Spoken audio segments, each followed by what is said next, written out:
Hello friends, welcome to my channel stocks and investment Tamil. இந்த வீடியோவில் சில நியூஸஸை பார்த்துருவோம். ப்ளஸ் ஐடிசி, டாடா மோட்டார்ஸ், பிஜி இன்வெட் இன்றும் வேல்யூ பையான்னு சொல்லி பார்த்துருவோம். நீங்கள் இந்த சேனலோட முதல் வியூவராக இருந்தீங்கன்னா மறக்காமல் இந்த சேனலை சப்ஸ்கிரைப் பண்ணி உங்கள் ஆதரவை தெரிவிங்க.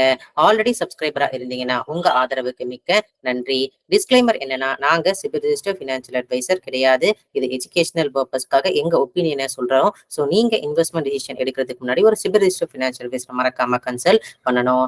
டாடா மோட்டார்ஸ் கம்பெனி பாத்தீங்கன்னா இவங்க டிவிஆர் ஷேர்ஸையும் ஆர்டினரி ஷேர்ஸையும் மர்ஜ் பண்ண போறோம்னு சொல்லியிருந்தாங்க. இப்ப அந்த டிவிஆர் ஷேர்ஸ்க்கு ஆர்டினரி ஷேர் மர்ஜருக்கு ரெக்கார்ட் டேட் அனௌன்ஸ் பண்ணிருக்காங்க.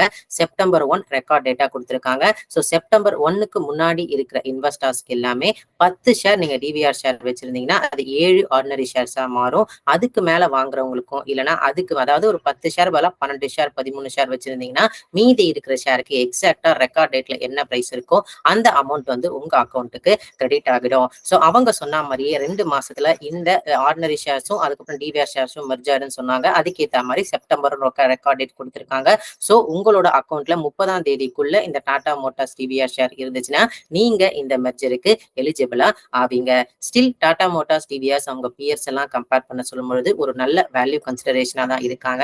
So current market price of Tata Motors 1090 ரூபாய். அதுக்கப்புறம் வந்து பாத்தீங்கன்னா Tata Motors DVR current market price 749 ரூபாய் இருக்காங்க.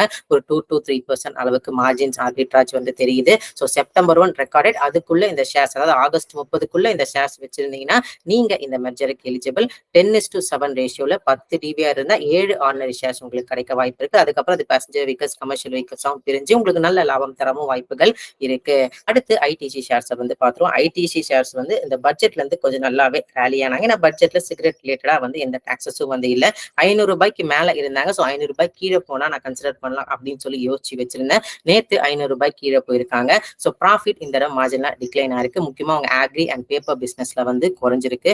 ஸோ இப்ப வேல்யூ கன்சிடரேஷனா அப்படின்னு சொல்லி கேட்கும் பொழுது price to earning ratio 30 times இருக்கு. இந்த ஐடிசிக்குள்ள நம்ம கிட்ட நிறைய கம்பெனி இருக்கு. ஐடிசி ஹோட்டல்ஸ் வந்து ரீசெண்டா ஸ்பின் ஆஃபும் பண்ண போறாங்க.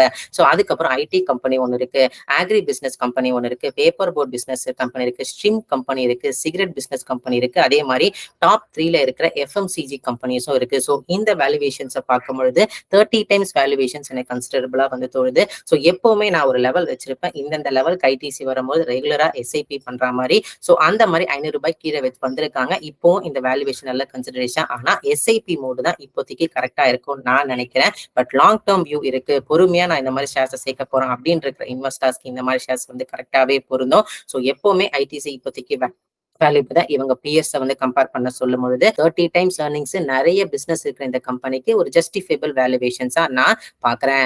அடுத்த கம்பெனி வந்து பிஜி இன்வெட் ஷேர் பிரைஸை பார்த்துருவோம். இந்த பிஜி இன்வெட் ஷேர் பிரைஸை பத்தி நம்ம ரொம்ப நாள் மாடி பேசியிருந்தோம். அதுக்கப்புறம் நம்ம பேசவே இல்லை.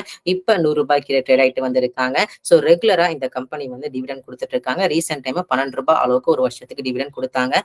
கரண்ட் பினான்சியல் அதாவது பினான்சியல் 2024க்கும் 2025க்கும் 12 ரூபாய் அளவுக்கு கைடன்ஸும் கொடுத்திருக்காங்க. இப்போ இந்த கம்பெனி வேல்யூ பையா அப்படின்னு சொல்லி கேட்டீங்கன்னா இவங்களோட கரண்ட் நெட் அசெட் வேல்யூ 85 ரூபாய் அளவுக்கு இருக்கு. ஸோ இந்த 85 ரூபாய் நெட் அசெட் வேல்யூ வந்து இந்த 93 ரூபாய்க்கு ஜஸ்டிஃபைபிள் கிடையாது. அது மட்டும் இல்லாம இப்போதைக்கு அவங்க கிட்ட ஒரு 5 எஸ்பிவிஸ் தான் இருக்கு. அதை இன்னும் அவங்க எக்ஸ்பேண்ட் பண்ணல. 2 to 3 வருஷத்துக்கு அப்புறம் இவங்க பிசினஸ் எப்படி ரெவன்யூ ஜென்ரேட் பண்ண போதும் இந்த கம்பெனிக்கு தெரியல. ஏன்னா ரீசென்ட் கான்கால்ல நிறைய இன்வெஸ்டர்ஸ் இதை பத்தி கேட்டிருந்தாலும் இப்போதைக்கு அவங்க அதை பத்தி சொல்லல. அடுத்த ஒரு வருஷத்துக்கு எங்களுக்கு 12 ரூபீஸ் அளவு கைடன்ஸ் தர வாய்ப்புகள் இருக்கு. 2 to 3 வருஷத்துக்கு இப்ப இருக்கிற எஸ்பிவிஸ் வச்சு எங்களுக்கு ரெவன்யூ ஜென்ரேட் பண்ண வாய்ப்பு இருக்குன்னு மட்டும்தான் சொல்லியிருக்காங்க. பிளஸ் இந்த இன்ஃபிளேஷனரி பிரஷர்னால ரெவன்யூ டிக்ளைன் ஆகிறதுக்கும் வாய்ப்புகள் இருக்குன்னு சொல்லியிருக்காங்க. So net asset value per share 85 ரூபாய் கிட்ட இருக்கும்போது 93 ரூபாங்கிற விலை வந்து கொஞ்சம் அதிகமா நான் பாக்குறேன். ஸோ 85 ரூபாய் கீழே போனா ஒரு நல்ல கன்சிடரேஷனா இருக்கும். பட் இன்னொரு ரெட் பிளாகா என்ன பாக்குறேன்னா வெறும் 2 to 3 வருஷம் அளவுக்கு தான். ஸோ இவங்களோட அந்த ரெவன்யூ ஜென்ரேட்டிங் மிஷின்ஸ் இருக்கு. அதுக்கப்புறம் இவங்க ஃபியூச்சர் ப்ராஸ்பெக்ட்ஸ் என்னன்னு தெரியல. சோ வரும் கான்கால அதை பத்தி சொல்லுவாங்கன்னு நம்ம நான் நினைக்கிறோம். சோ இப்போதைக்கு பவர் கிரிட் இன்ஃப்ராஸ்ட்ரக்சர் இன்வெஸ்ட்மெண்ட் ஒரு வேல்யூ கன்சிடரேஷன் வந்து கிடையாது. ஒரு சில இன்வெஸ்டர்ஸ் அதாவது 12 ரூபாய் அளவுக்கு டிவிடெண்ட் தராங்க. இந்த 93 ரூபாய் கன்சிடர் பண்ணும்போது அந்த 12 ரூபாய் வந்து ஒரு 10% மேல கெயின் இருக்கு. ஆனா கேபிட்டல் அப்ரிஷியேட் ஆகனாலும் பரவாயில்ல அப்படின்னு நினைக்கிற இன்வெஸ்டர்ஸ்க்கு இப்ப வந்து பொருந்தும். So once RBI rate cut பண்ண ஆரம்பிச்சதுக்கு அப்புறம் இவங்க எஸ்பிவிஸ் இப்ப கரண்ட் இருக்கிற ப்ராஜெக்ட்ஸ் கொஞ்சம் கொஞ்சமா இன்க்ரீஸ் ஆனதுக்கு அப்புறம் தான் இந்த மாதிரி கம்பெனிக்கு ஒரு விமோச்சனமா நான் பாக்குறேன். So net net asset value இந்த கம்பெனிக்கு குறையுது. ஸோ ரெவன்யூ கொஞ்சம் குறையும்னு எதிர்பார்க்கப்படுது. இன்ஃப்ளேஷனரி பிரஷர்னால ஆப்பரேஷன் காஸ்ட் இன்க்ரீஸ் ஆகும்னு சொல்லி மேனேஜ்மெண்ட் எதிர்பார்க்குறாங்க. 2 to 3 வருஷத்து அப்பதான் இந்த கைடன்ஸ் இருக்கணும் சொல்லியிருக்காங்க. ஸோ பொறுமையா இருக்கிறது நல்லது. புதுசா இந்த ஸ்டாக்ல இன்வெஸ்ட் பண்றது இப்போதைக்கு கொஞ்சம் ரிஸ்க்ல கொண்டு போய் முடியும். ஆல்ரெடி ஹோல்ட் பண்ண இன்வெஸ்டர்ஸ் ஐபிஓல இருந்து இப்போ வரைக்கும் ₹35 அளவுக்கு டிவிடெண்ட் வாங்கியிருப்பீங்க. ஸோ அதை கன்சிடர் பண்ணும்போது நீங்க ஒரு நல்ல மார்ஜின்ஸ்ல தான் இருப்பீங்க. பட் கொஞ்சம் கம்பெனியோட கைடன்ஸ் எப்படி இருக்குன்னு பார்த்துட்டு அதுக்கப்புறம் முடிவு பண்றது கரெக்டாவே இருக்கும். ஸோ இப்போதைக்கு பவர் கிரிட் இன்ஃப்ராஸ்ட்ரக்சர் இன்வெஸ்ட்மெண்ட் ஒரு வேல்யூ பையா நான் பார்க்கல. ஸோ இதெல்லாமே பாத்தீங்கன்னா என்னோட பர்சனல் வியூ. நீங்க இந்த மாதிரி ஐபிஓலயோ ஸ்டாக்லயோ இன்வெஸ்ட் பண்றதுக்கு முன்னாடி ஒரு சிவரிஸ்டோ ஃபினான்ஷியல் அட்வைசரை மறக்காம கன்சல்ட் பண்ணணும். இந்த வீடியோ உங்களுக்கு பிடிச்சிருந்தா லைக் பண்ணுங்க. ரெகுலர் வீடியோ அப்டேட் பெல் ஐகானை கிளிக் பண்ணுங்க. மறக்காம ஸ்டாக்ஸ் இன்வெஸ்ட்மெண்ட் சேனலை சப்ஸ்கிரைப் பண்ணுங்க. தேங்க்ஸ் ஃபார் வாட்சிங் ஸ்டாக்ஸ் இன்வெஸ்ட்மெண்ட் தமிழ் சேனல்.